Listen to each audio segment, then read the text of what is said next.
This is a quick home inspection overview of unit 1284. We're going to start here on the roof and then we'll do the exterior and then we'll finish up inside. So this it looks like a one time. This was a metal roof, but as you can tell, they put foam all the way around it. It seems that the thickness on the foam seems to be okay.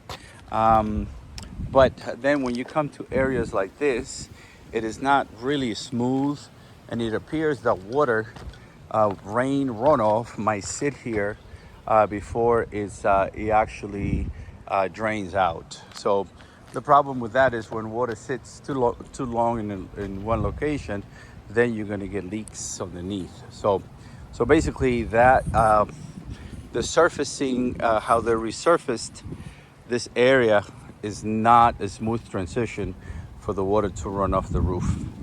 At any rate, so that's that here. So we'll continue on the outside. Okay, so coming from down the roof, I'm gonna go all the way around the perimeter. Then I'll go inside the house. So we have dual pane and then single pane in some places. It looks like on the other side of the addition to the house. I looked underneath here, and the good news is that it is feathered. You can see there that is strapped against hurricane, so it has the hurricane straps. So looking all the way around, we're gonna get to the plumbing on this side right here. This is where the hot water heater is, in this location right here. A couple things on this: it has polybutylene piping. Is a great piping, and that's basically discontinued because they break the unions and the connections, and then they start leaking. So this pipe was discontinued like in the 80s. It was used up in this almost until 1992. We still have some of it around, as you can see here. So then this is a temperature relief valve right here, and it's supposed to have pipe to be to the crawl space in the event that it gets too hot or too much pressure. But they're using a hose, a Gartner hose here. It's recommended to be the rated for hot water temperature. So that is that. I'm going to go back here. So we have a lot of corrosion on this side right here. Right here, they're using basically another hose for connecting water lines, which is basically not a good idea. They should use copper lines or brass lines. And then the other thing is, we're going from they're providing 3/4 of an inch water supply, then it's going down to 1/2 inch, and it's going to create pressure and not enough flow. So you cannot go from a 3/4 to a 1/2 inch. So that's basically on that. Continue going around here. The electrical panel, this is the main electrical panel here. It doesn't have a main shut off. It's sometimes okay. They distributed the load and through the breakers in there. Then there's another sub panel over here in this compartment. And I took everything out and I looked inside, made sure that there's nothing burnt. Make sure there's no aluminum wires, and they're not using a breaker for more than one thing. Okay, this unit right here is a 2022 unit.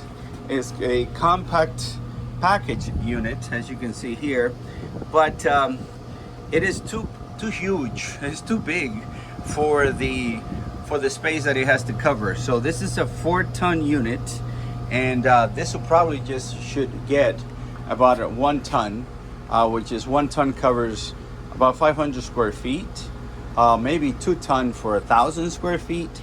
But what happens when the unit is too large for the space that it has to cover, then it works, basically it turns on and off. It works really hard to maintain a really small space filled up. Okay, so back here, this is where the laundry room is. The washer doesn't have any hot water. It's just basically one line coming in, no hot water coming in. So I'm checking the dryer here. I'm going to check the temperature, but it seems to be working okay. Continuing coming this way, these steps leading to the bathroom, they're really loose. As a matter of fact, this should be obviously secured for safety reasons. And the same thing on this one here, the handrail, it's really loose. It needs to be secured. Where there's 3 or more steps, you need to have a handrail, safety handrail, and it does. So continue going inside here. This fan does not work. I pulled the chain a couple times, looking for a remote. It does not work. Coming inside to the kitchen, there's no garbage disposal. It is not required to have a garbage disposal, but it's a good idea to have one if you have a dishwasher. So I'm testing the dishwasher now. These outlets are supposed to be GFCI, that's ground fault circuit interrupted, just for safety reasons. One of these GFCIs, the cost is between 15 and 20 bucks. This old range does work. It does need the anti-tipping bracket. This is one of the bracket that holds one of the legs. This panel here is loose, and that's basically that on here. Coming inside into the master, everything is okay here. The bathroom here, again, this one has GFCI, ground fault circuit interrupted. We ran the water in here, flushed the toilets, and we looked downstairs. We did not see any leaks. And then we also had the faucet here in the stall shower running. We did not find any leaks downstairs. But at any rate, conclusion, the roof has some areas that seems to be holding water, and the plumbing is going from 3/4 of an inch to 1/2 an inch, and it has some corrosion on it. And then you have also the polybutylene piping. The AC is oversized. So sometimes too much of a good thing is not a good thing. But anyway, that's pretty much it. The rest is just safety issues, just like GFCIs and the steps that are loose. All right, I'll send you this video. If you have any questions, please feel free to give me a call. I will try sending you the report later on today. It is usually within 24 hours, but most likely you'll get it tonight. All right, have a great day. Bye-bye.